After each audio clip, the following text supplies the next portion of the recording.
900 ml. இந்த பாக்கெட்டில் வந்து 910 வருது. 3 kgsக்கு 900 ml போட்டிருக்கு ஆயில்.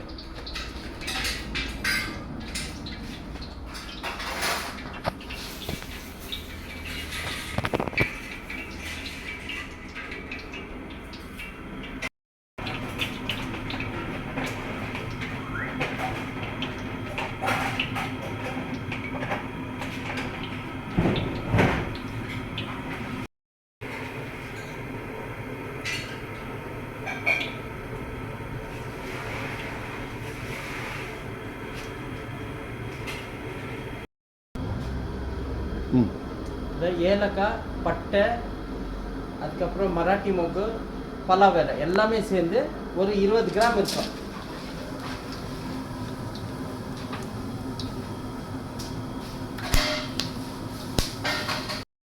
400 கிராம்ஸ். எவ்வளவு ஆனியன்? 1 kgக்கு 400 கிராம்ஸ். 1 kgக்கு ஆனியன். இப்போ 3 kgsக்கு நம்ம 1 kg 200 கிராம்ஸ் போடுறோம்.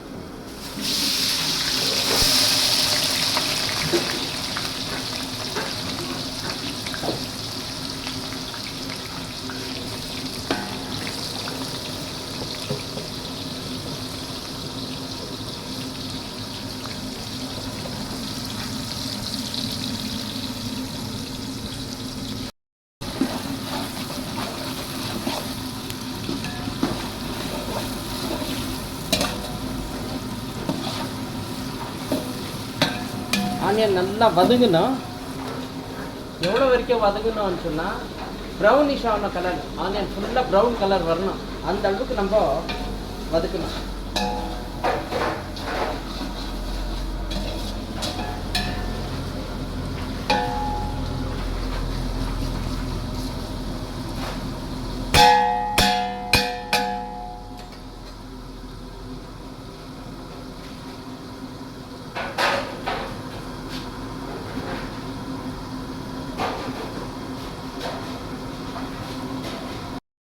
அப்பப்போ திருப்பி விடக்கூடாது. ஒரு 2 நிமிஷம் பொறுத்து அதை கலரணும்.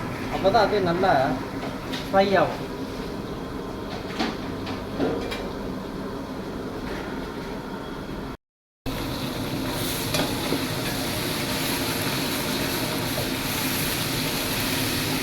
சொல்லுங்க, எத்தனை கிராம்?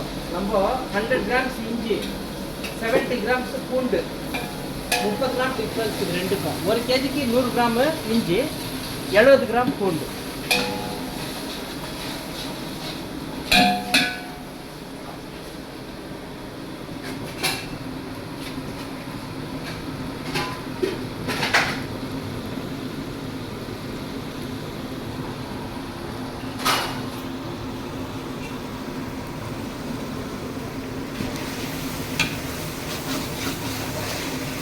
இந்த பூண்டு இப்போ அந்த ஆரோமா வருதுங்களா உங்களுக்கு? அந்த ஸ்மெல்லு, பூண்டு இஞ்சி போட்ட ஸ்மெல் வருது. இப்போ இங்கே வந்துட்டு எண்ணெய் மேலே வருது பாருங்க. இது நல்லா ஃப்ரை ஆகிட்டு ரெண்டும் மேலே வந்துட்டு இருக்குது. எண்ணெய் விட்டு மேலே வருது. அப்போ நம்ம புதினா, கொத்தமல்லி ரெண்டும் அரைச்சி வச்சுருந்து ஒரு அரைக்கட்டு புதினா, அரைக்கட்டு கொத்தமல்லி நம்ம இதுக்கு சேர்க்கணும்.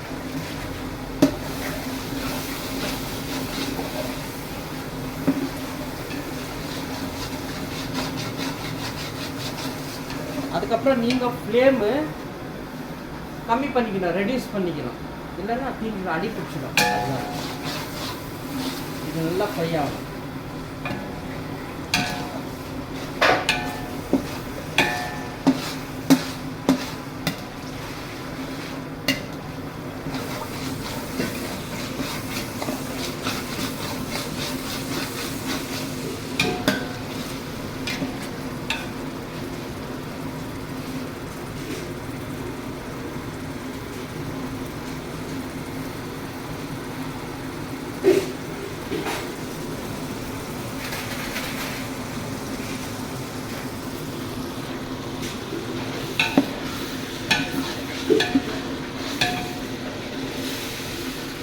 மல்லி போட்டு இந்த ஆயிலே நம்ம ஃப்ரை பண்ணிக்கணும்னா இன்னும் நல்ல ஸ்மெல்லு வரும். 50 கிராம் இருக்குது. நான் ஒரு 40 கிராம் அவ்வளோ ஆட் பண்ணிக்கிறேன்.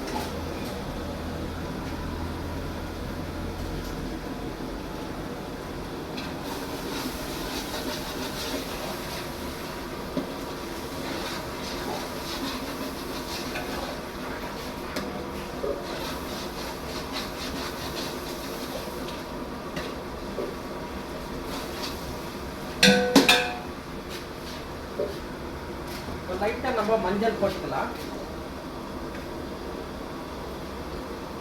ஏன் மஞ்சள் போடுறோம் அப்படின்னு சொன்னால், ஃபர்ஸ்ட் ஆஃப் ஆல் அந்த கவுச்சி ஸ்மெல் இருக்குது இல்லையா சிக்கனில், அது எடுத்துடும். ரெண்டாவது இது ஆன்டிபயோட்டிக். மஞ்சள் எவ்வளோ போடுவீங்க? மஞ்சள் வந்துட்டு ஒரு 5 to 10 grams அவ்வளோதான். மல்லித்தூள் போட்டதுக்கப்புறம் தான் மஞ்சள் போடணும். ஆமாம் ஆமாம் போடலாம். இப்போ நெக்ஸ்ட்டு நம்ம அரைச்சி வச்ச டொமேட்டோ. So 1 kgக்கு 300 grams. 1 kgக்கு 300 grams போட்டுக்கலாம்.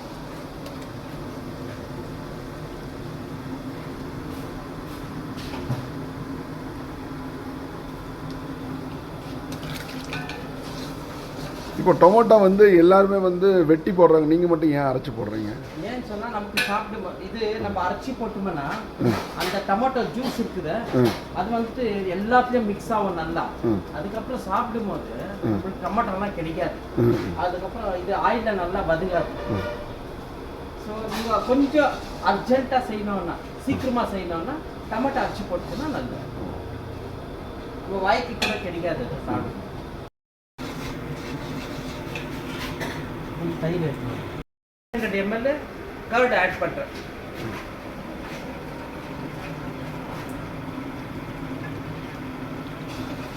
ஒரு கேஜிக்கு 100 ml மாதிரி. இன்னும் அதிகமாக போட்டால் கூட பரவாயில்ல, நான் அவ்வளோ ஆட் பண்ணுறேன்.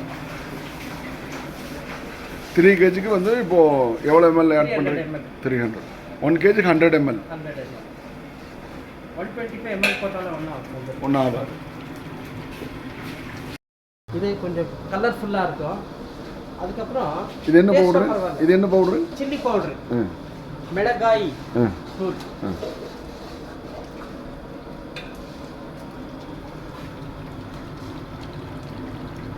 நம்ம ஒரு 35 to 40 கிராம் போட்டிருக்கேன் சில்லி பவுடர்.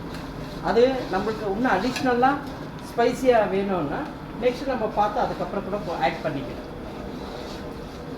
அவங்கவுங்க ஸ்பைஸ் இது பொறுத்து, காரம் பொறுத்து.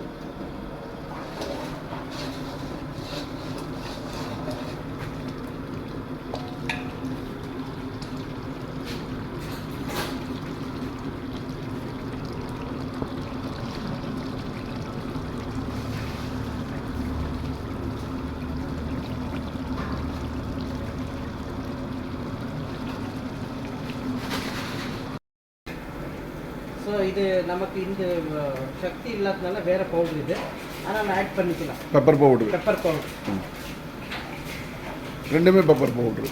2 பெப்பர் உள்ளன் கூட போடுறேன்.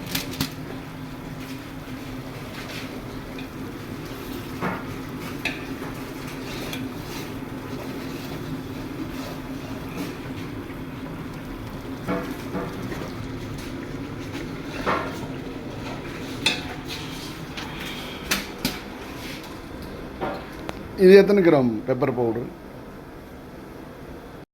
பெப்பர் பவுடர் எத்தனை கிராம் இருக்குது? நான் 30 grams ஆட் பண்ணியிருக்கேன். ஓ, ஏன்னா நம்ம பெப்பர் ஆட் பண்ணுறதுனால அந்த ஸ்பைசினஸ் வருது. ரெண்டாவது வந்துட்டு இந்த கவுச்சி ஸ்மெல் எடுத்து பெப்பர் போடுறதுனால. இப்போ வந்து 1 kgக்கு 10 கிராம். 10 grams.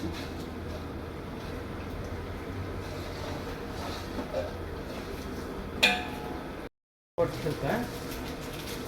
என்ன பவுடர்? ஜீரா சீரகம் தூள் ஒரு 20 to 25 கிராம்.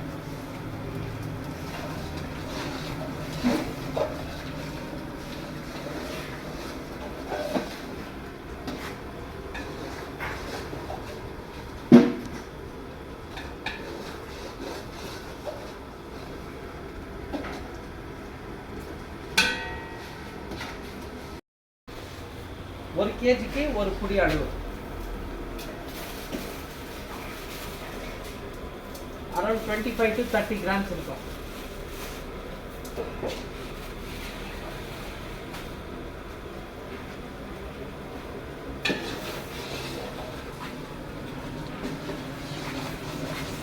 இப்போ இது ரொம்ப திக்கா இருக்கிறதுனால கொஞ்சம் வாட்டர் சுடு தண்ணி தான் ஆட் பண்ணோம். ஓ, குளிர்ந்தண்ணி வச்சிட்டு இருக்கும்போது சுடு தண்ணி ஆட் பண்ணாதான் அந்த மசாலாவோட க்ளீனாக மிக்ஸ் ஆகும். இல்லைன்னா மசாலா மேலே வந்துடும் சிக்கன் தண்ணி போட்டேன். ஸோ அதனால நான் கொஞ்சம் சிக்கன் போடுறோம் நம்ம அதுக்கு முன்னாடி கொஞ்சம் தண்ணி ஆட் பண்ணிக்கணும், நல்லா கொதிக்கிற தண்ணி.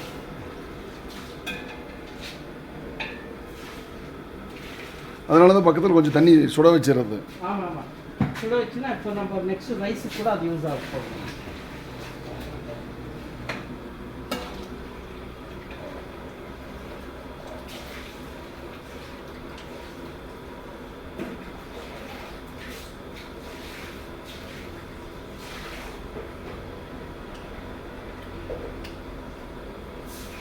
உப்பு கொஞ்சம் சேர்க்கணுமா இருக்கு, அது கூட கொஞ்சம் போட்டு.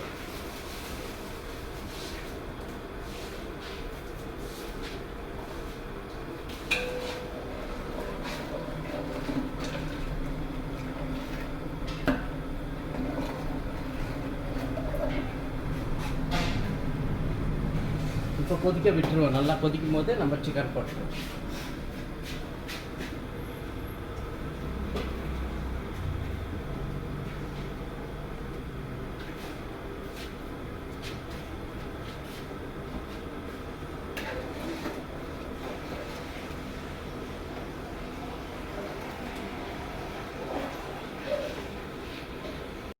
இங்கே சிக்கன் ஒரு 3 டைம்ஸ் நல்லா அலசி கழுவி வச்சுருக்கோம், 3 டைம்ஸு. இப்போ நான் கொதிக்கிற மசாலாலாம் போட போகிறேன். நெக்ஸ்ட் பீஸ் இருக்கு பாருங்கள். சிக்கன் எத்தனை கேஜி? Chicken 3 kg. ஓ, 3 kg ரைஸ்க்கு 3 kg சிக்கன்.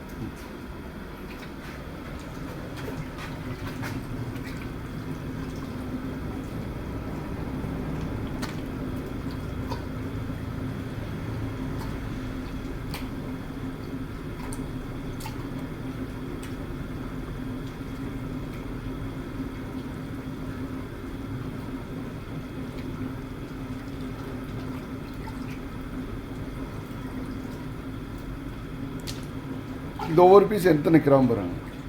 ஒரு பீஸு 125லேருந்து 130 கிராம்ஸ் வரும் ஒரு பீஸ்.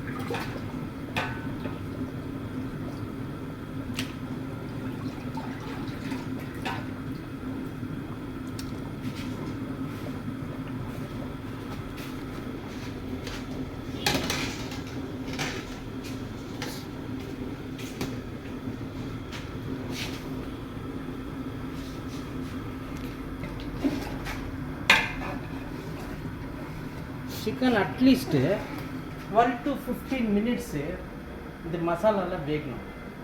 இப்போ நல்லா மசாலா பிடிக்கும், அந்த பீஸுக்குள்ளே சாஃப்டாகும்.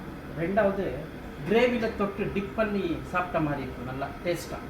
சில சிக்கன் சில பேர் செய்வாங்க பிரியாணி, பீஸுங்க சரியான மசாலா பிடிச்சிருக்காரு, வெள்ளையாக இருக்கும் பீஸு. ஆனால் சாப்பிடும்போது அது பிரியாணி பீஸ் மாதிரியே தெரியாது, நார்மலாக இருக்கும். ஆனால் இதில் அப்படி வராது, பீஸும் வெந்திருக்கும், சாப்பிட்றதுக்கும் சாஃப்டாக இருக்கும், அந்த மாதிரி இருக்கும். ஓ, அதனால தான் வந்து நீங்கள் வந்து இந்த கிரேவிக்குள்ளே அந்த பீஸை உள்ளே போட்டு ஒரு 15 மினிட்ஸ். ஆமாம் ஆமாம், 15 மினிட்ஸ் விடுறோம். அப்போ நல்லா மசாலா பிடிச்சிருக்கோம் பீஸுக்கு. சாப்பிடும்போது ஸ்பைசியாகவும் இருக்கும், டேஸ்ட்டாகவும் இருக்கும், டேஸ்ட்டாகும். சில பிரியாணிகளும் பார்த்தீங்கன்னா அந்த ஒயிட் இருக்கும், உள்ள சக்கை சக்கையாக இருக்கும். சாப்பிடும்போது நம்மளுக்கு அந்த பிரியாணி சாப்பிட்ட ஃபீலிங்ஸே வராது. ரைஸ் மட்டும் நல்லா இருக்கும், ஆனால் பீஸு பிரியாணினா மொத்தத்தில் பீஸும் நல்லா இருக்கணும், ரைஸும் நல்லா இருக்கணும், ஸ்பைசியாகவும் இருக்கணும், சாப்பிட டேஸ்ட்டாகவும் இருக்கணும். இதுதான் பிரியாணி.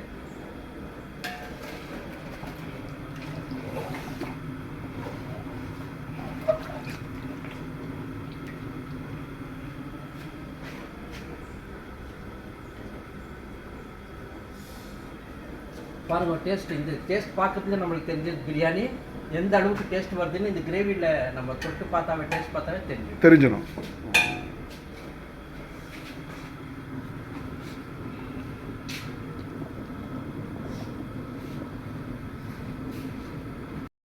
ரைஸ் இப்போ நம்ம 1/2 hour ஆச்சு ஊற வச்சு நல்லா 3 முறை நல்லா தண்ணியில் போட்டு அலசி இதை நம்ம ஊற வச்சுருக்கோம். இப்போ இந்த ரைஸ் கொதிக்கிற தண்ணியில் போட்டுருவோம். 3 kg ரைஸ் இது.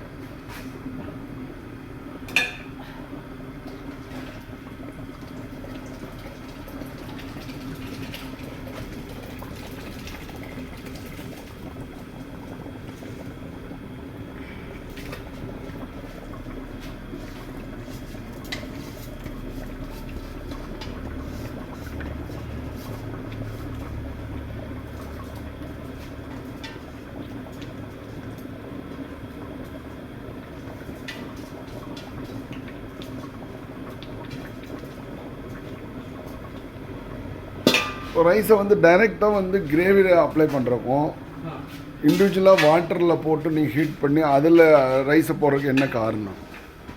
சில பேர் டைரெக்டாகவே போடுறாங்க. நம்ம இதில் இது போட் பண்ணுறோம். ஏன்னா அந்த சிக்கனுக்கு நல்லா கிரேவி பிடிக்கும். ரெண்டாவது ரைஸ்க்கு உப்பு கூட கரெக்டாக பிடிச்சிடும். இதில் நம்ம கொஞ்சம் உப்பு ஆட் பண்ணுறோம் இதில். அப்போ இது கரெக்டாக இருக்கும் செய்யறதுக்கு.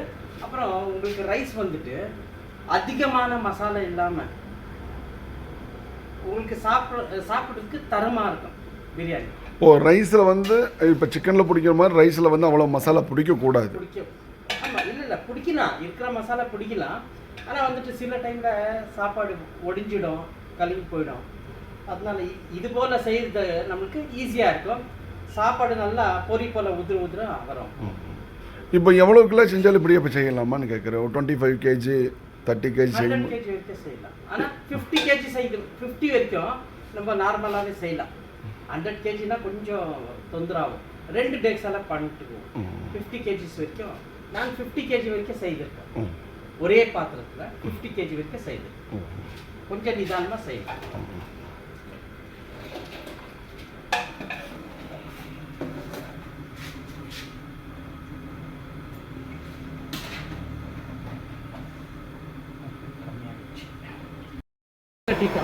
வடிகட்டி ரொம்ப நேரம் வைக்கக்கூடாது. இம்மிடியேட்டாக போடணும்.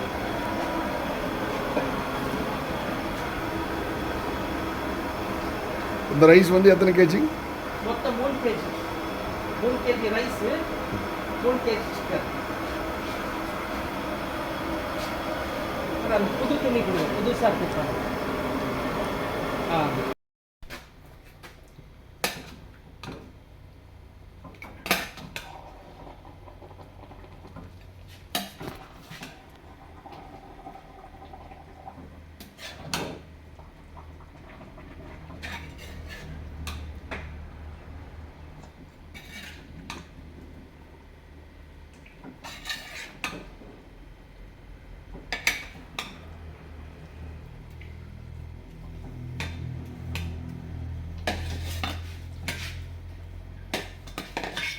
வாட்டர் லெவல் இந்த அளவுக்கு இருந்தாக்கா, மற்ற ரைஸ்னாக்கா உங்களுக்கு இன்னும் கொஞ்சம் அதிகமாக போட்டுக்கணுமா இருக்கும். அதனால நம்ம இந்த லெவலுக்கு தான் போதும். மசாலாலாம் அடியில் போயிட்டு இருக்குது நமக்கு. நம்ம ஃபுல்லாக சிம்மில் வச்சு நல்லதாக இருக்கிற இடத்துல பார்த்து போட்டோ எடுத்துக்கிறதாமா. இல்லை, ஃபுல்லாக கவர் பண்ணுறாரு அவர். இப்போ நம்ம பிரியாணியை ஒழிக்க போகிறோம். இப்போ நம்ம என்ன செய்கிறோம், பிரியாணி ரெடி ஆகிடுச்சு. தம்மை ஒழிக்க போகிறோம். நம்ம லேசாக அப்படி சைட்லேருந்து எடுத்து ஆஹாஹா ரொம்ப சூப்பராக வந்துக்குது பாருங்க. ஒன்றுக்கு ஒன்று ஒட்டாத அரிசி இப்படி தான் வரணும். இதுதான் பர்ஃபெக்ட் பிரியாணி. குழையக்கூடாது, ஒட்டக்கூடாது. ஆமாம், குழஞ்சிட்டா பிரியாணி போயிடுச்சு. குழையக்கூடாது. இப்போ ஆக்சுவலாக இது பார்க்குறதுக்கு இப்படி தான் இருக்குது. அது கொஞ்சம் இது கம்மி ஆகும். தனித்தனியாக பிரிஞ்சு வர ரைஸுங்க ஒட்டுவே ஒட்டுறதுல. எடுக்கும்போது பிரியாணியில் இன்னொரு விஷயம்னா, நம்ம ரைஸ் எடுக்கும்போது ஒடியக்கூடாது, ரைஸ் கட் ஆகக்கூடாது. ஒரு சைட்லேருந்து எடுத்துடணும் நம்ம.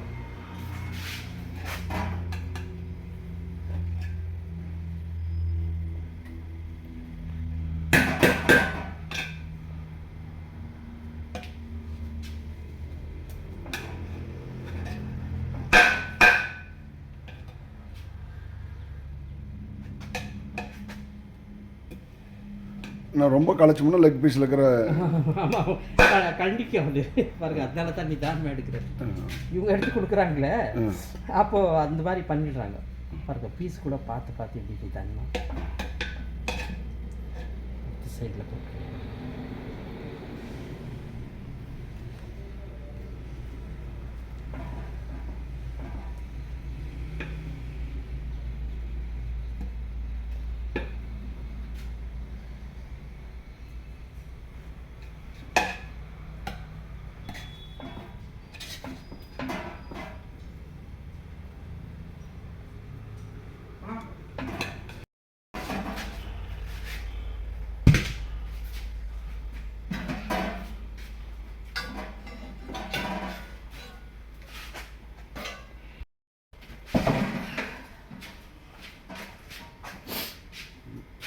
அரோமா நல்லா இருக்கு. நமக்கு தெரியும் அந்த பிரியாணி. அதுக்கப்புறம் இப்படி புதுசாக யாருன்னா வந்தாங்க, உள்ளே வந்தாங்கன்னு வச்சுக்கோங்க, அந்த ஸ்மெல் அப்படியே கண்டுபிடிப்பாங்க பிரியாணி ரெடி ஆகிடுச்சா அப்படின்னு.